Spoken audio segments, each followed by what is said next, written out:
sahabat Koperasi Wadah. Selamat datang di podcast Koperasi Wadah.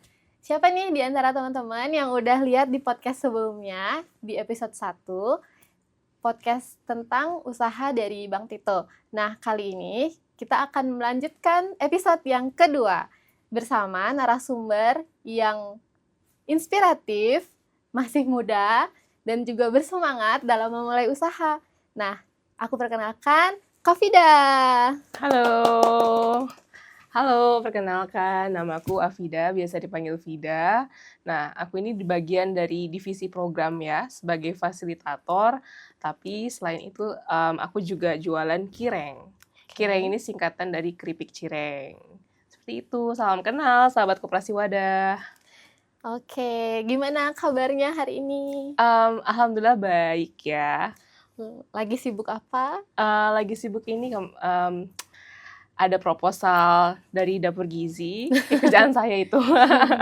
Di sosial ya, Iya. memang lebih hektik ya belakangan ini ya. Betul. Oke, jadi gimana kesannya diundang untuk menjadi pembicara di podcastnya Koperasi hari ini? Super excited dong. Thank you Devi dan Koperasi Wadah yang sudah memberikan kesempatan untuk ada podcast kayak gini. Ini kita agak nervous ya, kenapa ya? Maaf ya kalau misalnya itu menyita sedikit waktunya Kafida untuk hari ini gitu. Nggak sama sekali, aman-aman. Aman aja ya. Oke, tadi kan udah perkenalan nih. Nah, aku juga tahu Kafida karena kita masih ada beberapa kerja bareng ya mengenai yayasan dan juga koperasi, ada beberapa irisan yang kita perlu kerja bareng mengenai pendampingan juga, di mana dampingannya Kak Ida juga merupakan dampingan aku di Koperasi Wadah juga, karena dampingan Kak Vida ini juga ada yang punya usaha seperti itu. Nah, jadi melihat kondisi tersebut kita bisa mengetahui Kak Vida ini juga punya kemampuan yang cukup mumpuni di bidang pendampingan untuk usaha. Nah, karena Kak Vida juga punya usaha, ya kan? Nah, tadi seperti yang udah diperkenalkan sama Kak Vida, usahanya adalah kireng. Ini dia usahanya. Nah, ini nih Kak, kan Kakak juga kerja nih sebagai kerja sosial ya, kita bisa bilangnya ya, untuk fasilitator, memfasilitasi masyarakat, kemudian mendampingi, seperti itu. Nah, kayak apa sih pekerjaannya kalau menurut Kakak? Apa yang membuat Kakak excited di bidang itu? Apa yang sehari-hari dilakukan, mungkin bisa diceritain singkatnya aja. Oke, sehari-hari itu sekarang lagi sibuk lumayan terkait Dapur Gizi ya, karena banyak perbaikan-perbaikan, jadi ada banyak yang mengajukan proposal untuk renovasi seperti itu. Memang kenapa saya excited di pekerjaan ini, saya bisa membantu banyak orang di sana gitu. Jadi kayak berkata bisa mendapatkan pahala lah di situ gitu, karena dari mereka bisa terbantu. Kayak bantuan dana dari wadah atau segala macam, itu sangat berarti untuk mereka, dan itu jadi motivasi terbesar saya juga untuk melakukan pendampingan gitu, Dev. Wow, wah mulia sekali ya. Ya, teman-teman kita di wadah ini memang selalu melayani dengan sepenuh hati dan mendampingi dengan dengan apapun ilmu pengetahuan yang dimiliki, dengan skill yang dimiliki, yang mumpuni, seperti itu. Nah, termasuk nih skillnya Kak Vida di bidang usaha nih, termasuk skill di bidang untuk mempromosikan, kemudian berani memulai usaha, seperti itu. Nah, aku penasaran nih, awalnya gimana sih Kakak kok bisa terpikir untuk bikin suatu produk gitu? Oke, sebenarnya kalau di dulu tuh jauh banget sih, Dev. Karena aku tuh udah mulai usaha ya, rintis usaha tuh semenjak lulus kuliah. Oke. Kayak gitu. Dan memang beragam ya usahanya. Nggak cuman kayak produk kemasan kayak gini, produk makanan ringan, segala macem. Istilah kata ada beberapa yang aku icip lah gitu, sebelum akhirnya masuk ke makanan, kayak gitu. Dan memang kenapa excited untuk usaha, itu biar apa ya, biar ada sampingan sih. Biar ada penambahan uang ya, kayak gitu. Gitu sih Wah, kurang lebih. kreatif ya. Eee, Terus kenapa nih Kakak terfikir untuk makanan ringan aja gitu? Kenapa bukan jus? Kenapa bukan, kayak kue lemper atau yang lainnya? Oke, ini sebenarnya waktu itu tuh dikenalin sama, temennya ibu gitu Mmm, kan. Jadi kerjasama kita, kerjasama terus akhirnya kita coba buka usaha bersama. Nah, temennya ibu ini buka cireng, rujak cireng dan, aku ngehandle yang kirengnya, kayak gitu. Jadi mmm, memang kalau ini temennya dari mana? Temennya tuh dari, dulu tuh usaha, apa ya, kita rekan lama di, bisnis multi-level marketing mhm, dan kita, jalin persahabatan lah udah 2 tahun. Setelah itu kita masuk ke, makanan ringan kayak mhm. gitu dan waktu itu ngerintisnya di Bandung, Oh, gitu. oke. Berarti dimulai dari pertemanan ya? Iya, Oke. Tapi kalau memulainya sendiri ini melihat peluang dulu atau memang udah ada ide terlebih dahulu? memang waktu itu tuh lagi di Bandung tuh lagi hype-hype-nya cireng ya, entah itu rujak Mmm, cireng atau pokoknya yang, apa namanya, kayak yang berbau-bau cireng lah mhm. intinya. Terus, itu kalau nggak salah 2024 kalau nggak salah, kayak Oh, gitu. Jadi memang waktu itu udah pasarnya. Di mhm, Bandung, orang-orang lagi minat gitu ke makanan, ke cireng kayak gini. mhm. Terus, ini belum pernah ada keripik cireng. Karena kan orang Oke, kan baru, ya taunya ya rujak cireng, yang mhm, kuah-kuah kayak gitu. Terus kan ada yang rasa ya, terus ada iya, kayak rasa ebi, ada yang original segala macam. Nah, kalau yang ini tuh kayak inovasi baru kayak gitu. Kita oke. develop, resepnya memang, aku bareng sama temennya ibu, kayak gitu. Oh, jadi yang punya ide resep ini Kak Vida juga? Iya, aku Wow, maksudnya kayak, ya ada kerjasama lah ya, maksudnya mmm, kita kita coba diskusi heeh, bareng, gitu, heeh, brainstorming gitu ya? betul. Wow. Nah, begitu tuh teman-teman, kalau misalkan mau mulai usaha bisa dimulai dari apa yang hype. Ya, Ya, apa yang hype lalu membuat sesuatu yang berbeda dari apa yang hype itu, heeh. gitu ya. Wow, ide yang bagus ya ini. Kalau motivasinya Kak Vida sendiri, yang paling besar itu yang memotivasi Kak Vida tuh siapa? Apa? Oke. Atau Kalau bagaimana?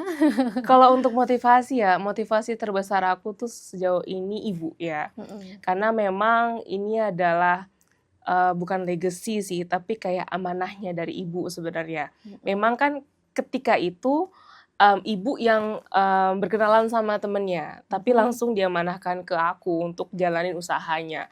Kurang lebih mhm, kayak begitu, Dev. Dan akhirnya aku yang terjun langsung ke dalamnya mhm. dan, belajar juga kayak, manage people segala macem, kayak gitu sih.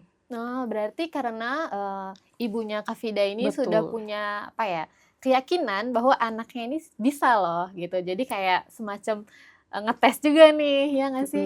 Jadi mhm, kayak dicemplungin aja dulu, gitu. heeh. Nah, tapi gimana tuh rasanya, maksudnya ketika dikasih ide sama orang tua, untuk, apa namanya, untuk memulai usaha kayak gitu, kesannya gimana?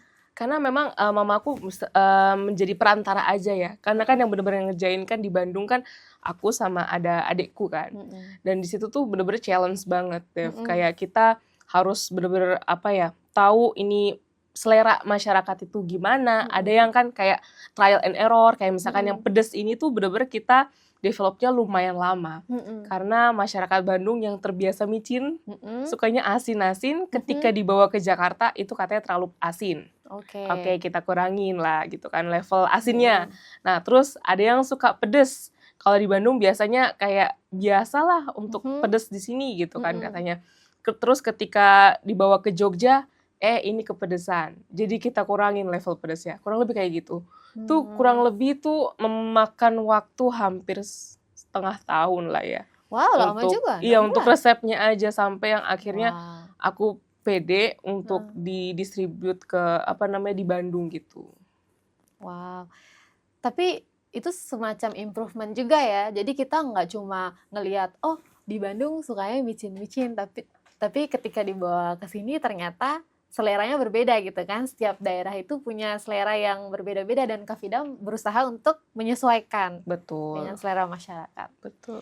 Ya, betul. Kemudian, awalnya mulai ini tahun berapa? Ini tuh awal banget tuh 2024. 2024. Iya. Oke. Terus sampai akhirnya Sekarang udah 2 tahun ya? iya, memasarkannya itu di pertengahan 2025 awal.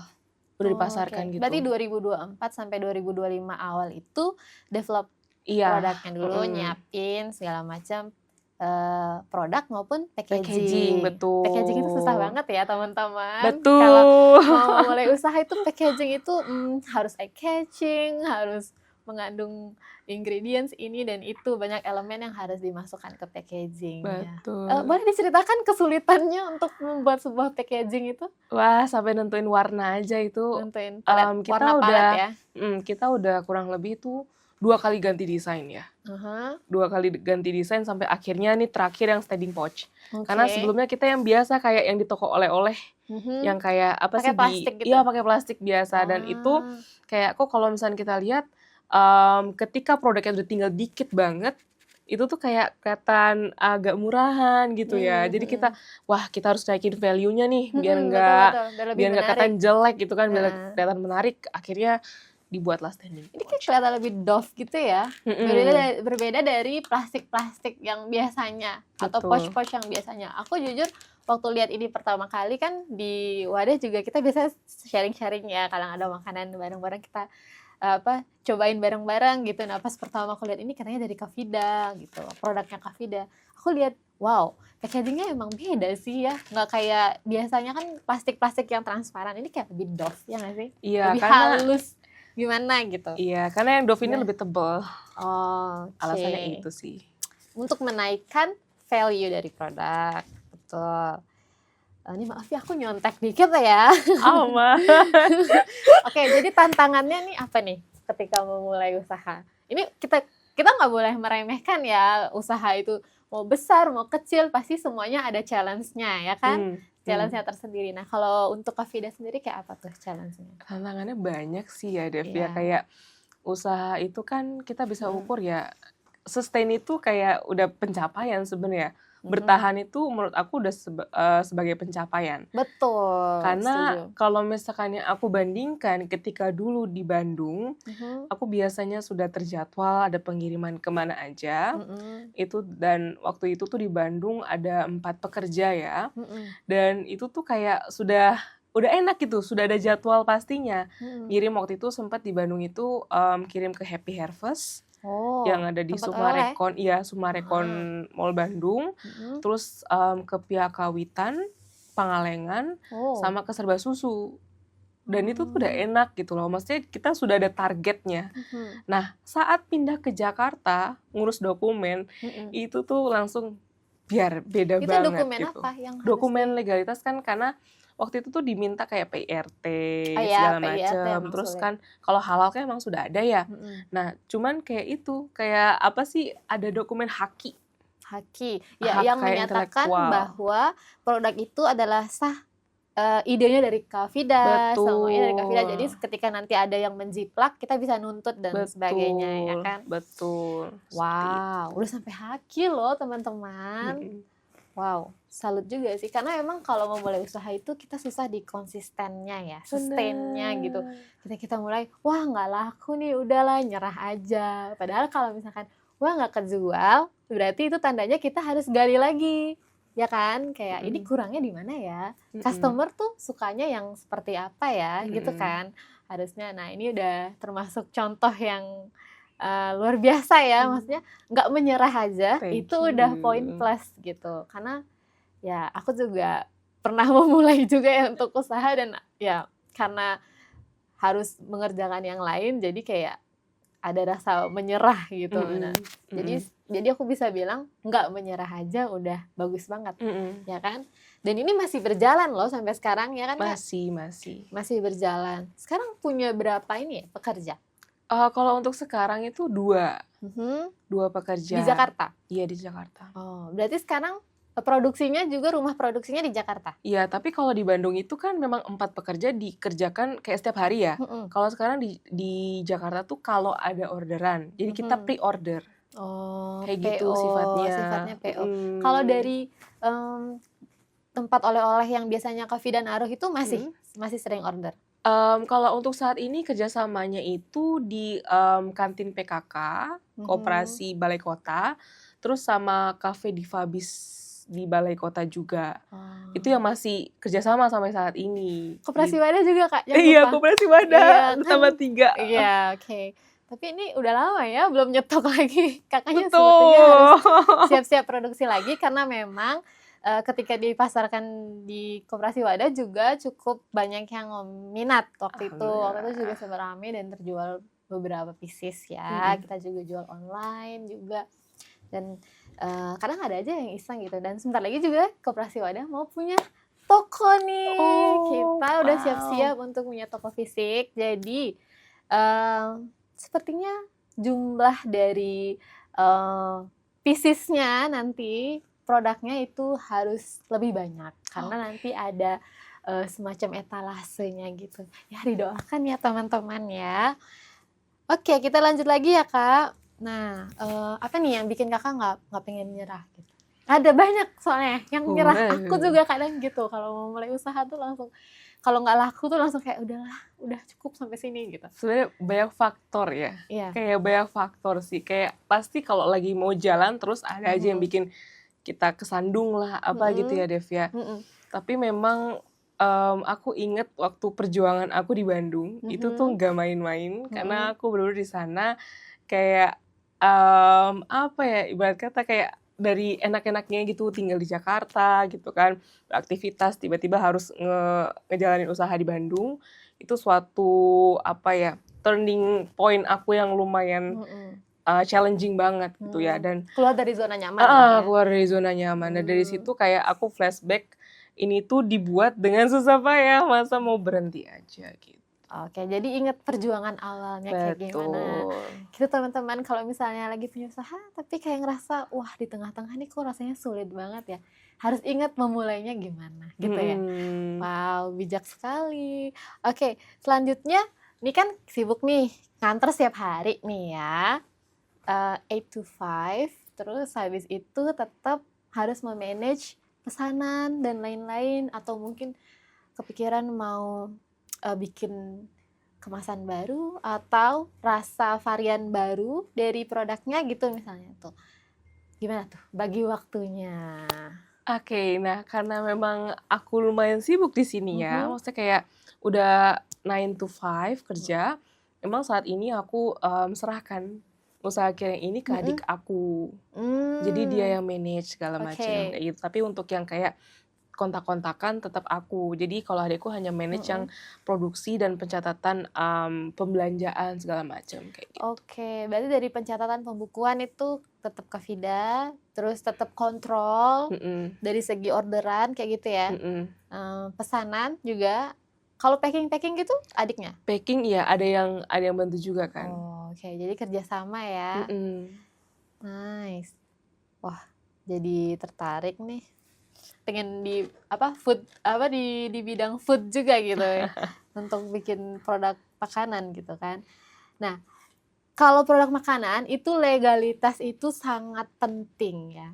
Terutama PIRT. Jadi kita tuh ada namanya PIRT, jadi harus ada izin. Ada badan yang mengeluarkan sertifikat untuk PIRT dan itu tidak mudah, teman-teman. Dan aku juga mau menyarankan untuk teman-teman yang sudah mulai merintis bisnis UMKM di bidang makanan untuk segera ngejar PIRT-nya karena itu penting banget. Kalau produknya mau dipasarkan di toko-toko yang fisik ya terutama ya, karena itu sangat penting untuk melihat kualitas dari produk itu sendiri gitu. Nah kakak boleh cerita nggak proses untuk mendapatkan PIRT-nya itu seperti apa? Oke, nah ini kalau untuk PIRT sendiri karena alhamdulillah aku dampingan ini ya Jackpreneur, ada pendampingku namanya Mbak Siti, dibantu beliau kayak gitu PIRT-nya. Jadi memang bolak-balik ke kecamatan untuk ngurus dokumen segala macam. Banyak ya dokumennya ya? Banyak.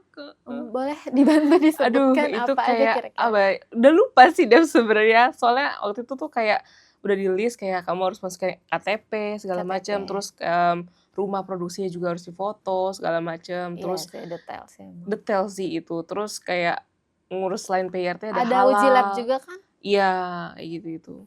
Oh, yang uji lab itu biasanya halal atau PRT? Kayaknya kalau itu halal deh. Kalau Oke. PRT itu hanya apa sih foto-foto produk segala macam deh kayaknya. Oke. Gitu. Nah, ini kan Kak Vida juga didampingi oleh Jakpreneur nih, teman-teman. Jakpreneur itu adalah dari Dinas TKI ya. Mm-mm. Dinas TKI itu mendampingi UMKM se-Jakarta. Nah, itu Kakak juga ya? Iya, Masuk di masuk binaannya Jakpreneur. binaan. Nah, di sana itu bisa diberikan input atau masukan mengenai kualitas produknya, rasanya, kemudian warna, kemasannya, dan cara marketingnya juga gitu. Betul. Wah, ini saya jadi promosi Jakpreneur.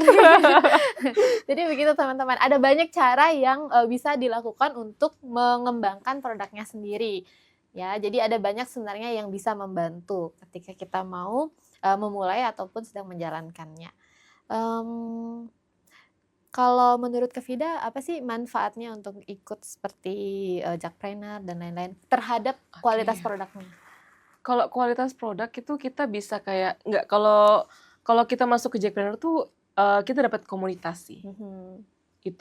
Itu salah satu yang bisa mungkin menjadi motivasi ya. Kenapa sih misalkan kayak kita bisa sama-sama sharing dari sisi sosial media atau misalkan dari packaging produk kayak gitu. Itu mereka kadang ngasih input kayak gitu dan kita ada grupnya.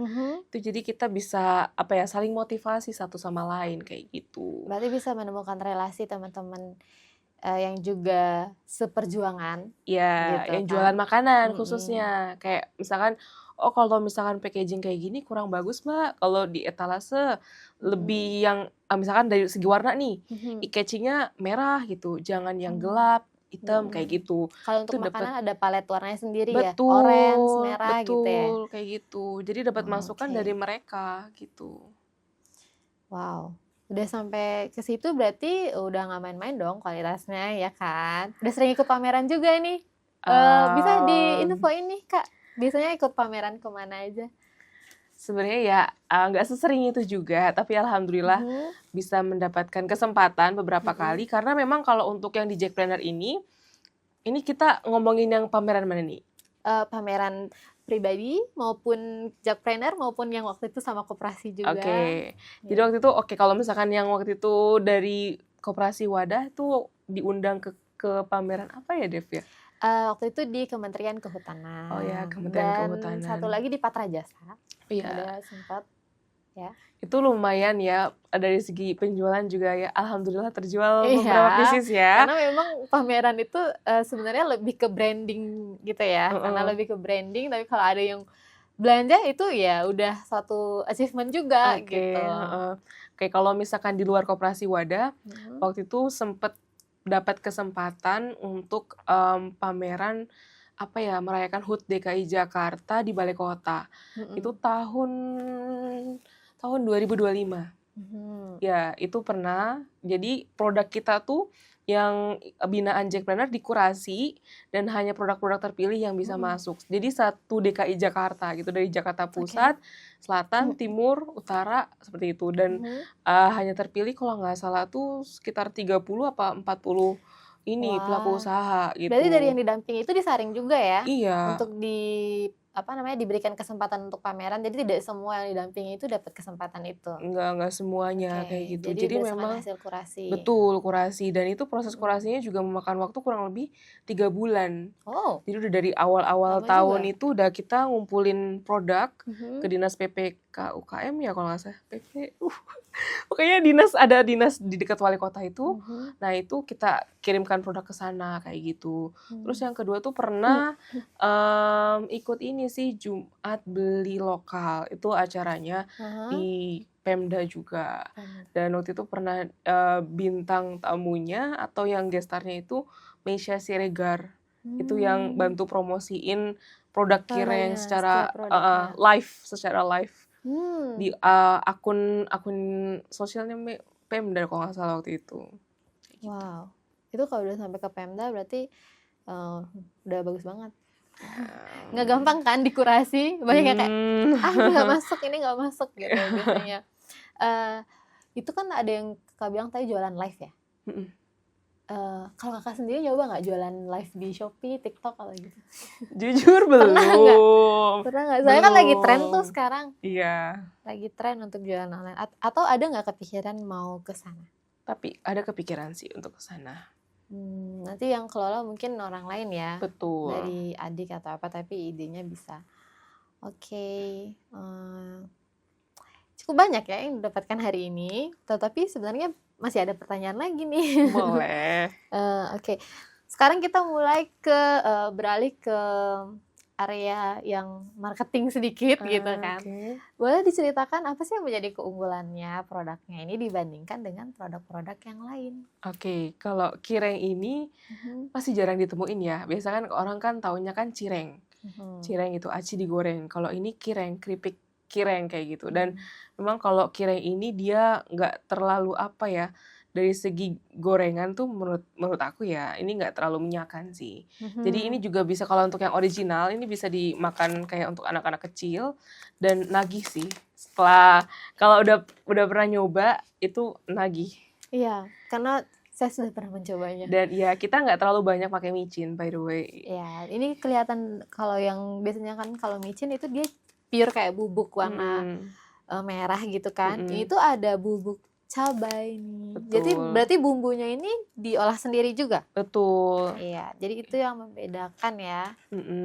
Kita juga Nggak pakai full. kencurnya fresh dan bukan yang bubuk. Terus Oh, kalau kencur. yang cabai ini kita ada pakai beberapa cabai gitu. Jadinya diracik jadi seperti ini. Beberapa jenis cabai. Tidak hanya satu. Kalau dari hasil penjualan dari tahun-tahun sebelumnya sampai saat ini, itu yang paling populer atau paling disukai itu varian apa? Yang pedes sih. Yang ini pedes, ya? iya. Karena ada yang suka ada aroma daun jeruknya juga gitu kan. Oke. Tapi benar nih teman-teman, karena waktu dibawa ke bazar dengan Koperasi Wadah waktu itu kita ikut bazar dan kita pajang juga produknya Kak Vida, memang yang banyak diambil oleh pembeli itu adalah yang ini varian yang pedas. Oke. Udah bisa terlihat dari situ gitu. Oke. Nih, caranya Kak Vida menjaga konsistensi dari kualitas ini seperti apa sih? Soalnya kita menemukan banyak masalah nih teman-teman ketika kita mencoba atau melakukan tes kepada produk-produk teman-teman yang UMKM juga ini yang baru memulai maupun sedang berjalan, itu ada satu hal nih yang kadang ngeganjel, yaitu konsistensi. Oke. Ya, dari rasanya, terus dari ya banyak bumbunya, teksturnya gitu. Kadang bumbunya enak rasa, kadang nggak ada rasa, kadang dia tebel, terus maksudnya misalnya keripik nih, dia tebel, keras gitu, kadang dia renyah banget. Nah, jadi nggak konsisten gitu. Kalau Kak Vida sendiri gimana caranya untuk menangani itu? Oke, karena kireng ini juga ada banyak bumbunya ya. Yang pertama pasti pakai timbangan digital, Dev. Itu udah paling key point-nya lah, harus pakai timbangan digital dan kita selalu ada quality control dulu sebelum kita packing. Kayak gitu, dan memang kita kemas supaya nanti dia kan, karena dia keripik ya, agak rentan nggak gurih gitu, melempem ya, bahasanya apa bahasa Indonesianya ya, kurang gurih gitu kan, kurang renyah. Ada siltnya kan ya? Iya, ada siltnya.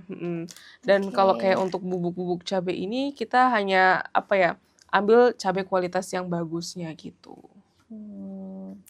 Nice. Lalu untuk inovasi sendiri nih, Kak Vida punya ide lagi nggak untuk kedepannya? Mau bikin inovasi apa gitu? Sebenarnya untuk saat ini belum terpikir sampai sana sih. Kalau untuk yang inovasi rasa ya, karena untuk saat ini masih develop dari segi packaging. Kita masih coba untuk ke arah packaging dulu. Tapi masih dengan 2 varian ini ya? Betul, untuk variannya masih sama. Oke. Lalu untuk cita-citanya kedepannya nih, untuk produk ini tuh kayak apa ya? Wah. Boleh diceritakan sedikit cita-citanya ke depannya, pengennya seperti apa produknya? Ini kalau misalkan cita-cita besarnya ya, Mm-mm. pengennya sih bisa masuk ke gerai kayak Indomaret, Alfamart gitu Oke. yang udah skalanya Minimal nasional gitu gitu. ya. Heeh. Tapi kalau untuk sementara sih pengennya di Jakarta untuk goals-nya Mm-mm. tuh bisa masuk kayak ke mungkin kafe. Tadi mungkin start dari kafe di Fabis yang di Balai Kota bisa Mm-mm. menyebar ke kafe-kafe lainnya di Jakarta kayak gitu. Wah, kita aminkan ya teman-teman ya. Semoga semakin semakin laris, semakin banyak yang berminat, semakin banyak penasaran untuk cobain juga. Nih teman-teman buat yang nonton bisa beli di Koperasi Wadah nih produknya Kafida. Oke, berbicara mengenai Koperasi Wadah, ada nggak sih dampaknya yang Kafida rasakan? Maksudnya titip jual di koperasi juga gitu. Jadi banyak yang kenal. Oke, Jadi jadi ada banyak yang kenal oke. Kireng gitu kan. Mhm. Dan apa ya, jadi bisa sering kayak ikut pameran kan. Oke. Ada 2 kali nih berarti pameran dari Koperasi Wadah gitu kan. Oke. Dan dari situ berharap kayak semakin banyak orang yang kenal Kireng, itu dulu deh gitu. Jadi terfasilitasi. Selain itu kita juga sering upload produknya ya. Dan bikin video konten juga di TikTok. Biasanya bawa-bawa Kirengnya gitu. Kalau bisa nanti stok lagi ya kakak. Oh, boleh. Karena saat ini sudah habis. Oke. Nah, kalau dari pengalaman Kafida sendiri nih, sebagai seorang yang sudah memulai usaha, dan sekarang Kafida mendampingi di Yayasan Wadah, mendampingi komunitas, dan ibu-ibu juga yang menjalankan UMKM gitu. Apa sih yang biasanya kakak selalu tanamkan atau sosialisasikan kepada mereka untuk membuat usahanya lebih berkembang, tidak menyerah, dan sebagainya? Pertama sih paling mengenai pencatatan keuangan ya. Oke. Karena kalau usaha itu berarti keuangannya harus dipisahkan gitu. Oke. Jadi uang usaha nggak boleh campur sama uang pribadi. Karena itu yang biasa, yang sejauh ini aku temui di situ. Jadi berdasarkan pengalaman ya, mendampingi ya. Okay. Ketika mereka merasa kok kayaknya usahanya mungkin stagnan atau nggak ada pendapatan atau mungkin kayak rugi gitu, ternyata setelah dihitung-hitung, oh uang usahanya dipakai untuk keperluan anaknya gitu, misalnya beli baju sekolah segala macem kayak gitu. Jadi dari situlah ternyata kita nggak bisa memetakan gitu loh, Dev. Kayak ini uangnya lari kemana sih gitu. Seharusnya kan kalau untuk usaha ketika dapat modal lagi gitu kan, untung untuk diputar lagi gitu kan. Kayak gitu sih. Karena kalau udah sekali dipakai untuk keperluan pribadi, itu bisa mengacaukan yang selanjutnya. Betul. Gitu kan. Oke, ada lagi? Kayaknya itu sih kalau untuk pendampingan ya. Pencatatan keuangan itu yang paling penting ya. Kalau dari segi menjaga konsistensi dan lain-lain? Mungkin sama kualitas produknya ya. Karena kalau misalkan contoh, saya langsung ambil contoh aja kayak jahit. Kayak jahit nih kan agak tricky juga ya. Ketika orang sudah percaya kalau misalkan dia dompetnya resletingnya bagus dan minggu depannya dia beli produk tapi resletingnya beda, itu kan akan menjadi suatu pertanyaan. Jadi kayak oke, kalau misalkan sudah standarnya resletingnya seperti ini, harus konsisten, minggu depan harus seperti itu lagi kualitasnya gitu, dari segi kualitas. Terus diingatkan ya. Terus sama marketing sih, itu juga bisa. Jadi ketika mungkin dari biasanya pemasaran melalui status WhatsApp. Nah, nggak banyak pesanan nih. Mungkin pas sebelum-sebelumnya banyak, tapi akhir-akhir ini nggak terlalu banyak pesanan. Mungkin bisa dikembangkan ke Facebook. Jadi nggak hanya dari WhatsApp kayak gitu. Kurang lebih kayak gitu sih. Jadi itu yang biasanya Kafida selalu sosialisasikan ya kepada dampingannya Kafida gitu. Wah, cukup banyak nih yang hari ini kita dapatkan dari Kafida. Terima kasih banyak loh ini sudah mau diundang. Dan juga kita sudah mengulik-ulik tentang usahanya dan kita sudah mendapatkan banyak hal yang positif hari ini juga, yaitu mengenai konsistensi dalam usaha, kemudian di tengah-tengah kesibukan masih tetap menyempatkan untuk melakukan kontrol dan lain-lain untuk usahanya seperti itu. Dan jangan lupa untuk terus menjaga semangat. Ya, kayak gitu ya Kafida. Ada lagi nggak yang Kafida mau sampaikan nih? Kalau aku nanti takut salah ngomong ya. Nggak Silakan, ada sih, lagi yang Dev. mau Kayaknya sudah disampaikan cukup kepada banyak ya. teman-teman? Sudah cukup banyak sih yang saya share. Ya memang ya itu aja sih tips-tipsnya kurang lebih. Ya tetap harus konsisten, semangat kayak gitu. Ya, oke. Ada lagi untuk para pejuang UMKM? Oh, Satu kalimat aja deh, satu kalimat satu aja. kalimat ya. Mhm. Aduh, apa ya, Dev ya? Pokoknya yakin aja usaha nggak akan mengkhianati hasil.